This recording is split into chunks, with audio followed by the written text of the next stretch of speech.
During the First and Second World War, hundreds of thousands of Muslims volunteered, they weren't conscripted, to fight for the British Empire. They did that, particularly in the First World War, at a time when it was perceived or thought that their loyalties should lie elsewhere. After all, they were fighting the ostensible Muslim power of the day, the Ottoman Empire. But Indian Muslim leaders were instrumental at the time in saying that the conflict was a political one, not a religious one. And the British state was also very clear in making that distinction. This is a political conflict, and you just happen to be on the other side of it. But it's not a religious conflict, so you don't owe some kind of religious duty, as it were, to the calls of jihad that were coming out from Ottoman leaders at the time.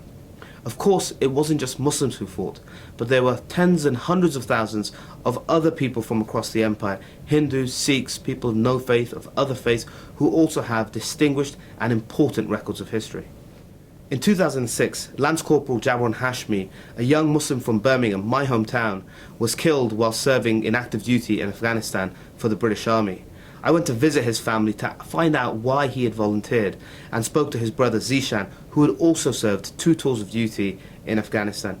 He explained to me that the family, although they had been born in Pakistan, actually in the tribal areas, they moved to this country and they chose to be British. They wanted to opt into society, and they said, look, there's lots of things we could do to be productive members of our communities. We could have been doctors, civil servants, and we decided that at this stage of our life we wanted to contribute by joining the armed forces and then later on pursuing other careers, as Zishan has gone on to do.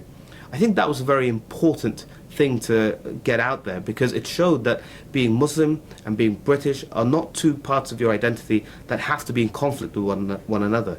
They are complementary rather than conflicting, and this family demonstrated that very vividly.